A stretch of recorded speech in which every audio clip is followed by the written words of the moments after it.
한동훈, 좁아진 길 위에서 다시 기회를 기다리다. 정치는 순간의 승패가 모든 것을 결정짓는 것처럼 보이지만 실제로는 긴 호흡의 흐름 속에서 평가되고 재조명됩니다. 오늘 국민의힘 당대표로 장동혁 후보가 최종 선택되면서 보수 진영의 권력 지도는 크게 요동쳤습니다. 이 결과는 단순히 당대표의 교체가 아니라 당원과 지도부가 어떤 노선을 선택했는지에 대한 집단적 선언입니다. 그리고 그 선택의 이면에는 보수의 미래를 짊어질 것으로 기대되던 한동훈 전 대표의 정치적 입지가 크게 흔들리고 있습니다. 한동훈 전 대표는 법무부 장관 출신으로서 법치주의와 공정을 정치적 자산으로 삼으며 국민의힘의 개혁 이미지를 이끌었던 인물이었습니다. 특히 그는 강한 대중적 인지도를 바탕으로 중도층과 청년층에서 폭넓은 지지를 확보했습니다. 정치적 신선함, 깔끔한 이미지, 그리고 윤석열 정부와의 일정한 거리두기는 한때 보수 세력에게 새로운 희망처럼 비쳤습니다. 그러나 보수의 권력 투쟁은 냉혹했고 결국 당원들의 손은 장동혁이라는 강경파 후보에게로 향했습니다. 장동혁 대표 체제의 등장은 보수 진영 내부에서 탄핵 문제와 같은 과거 갈등이 여전히 강력한 동력임을 보여줍니다. 당원들은 미래보다는 과거의 분노와 결집에 기반한 리더십을 택한 것입니다.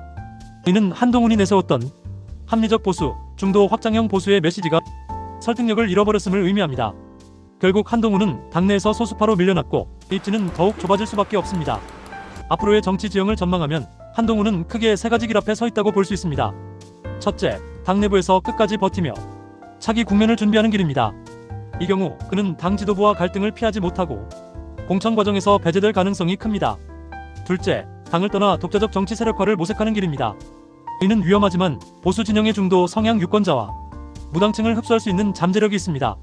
셋째, 일정 기간 침묵하며 정치적 인내를 선택하는 길입니다. 보수가 극우화되고 국민의힘이 무능으로 무너질 때 대안 세력으로 재등장할 준비를 하는 것입니다.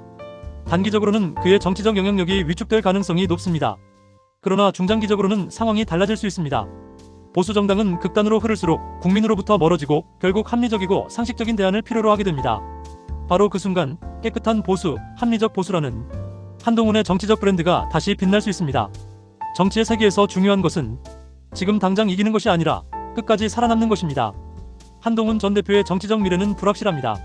그러나 분명한 것은 그가 여전히 대중적 관심을 받고 있으며 중도층과 청년층의 마음속에 대한 정치인으로 각인되어 있다는 사실입니다.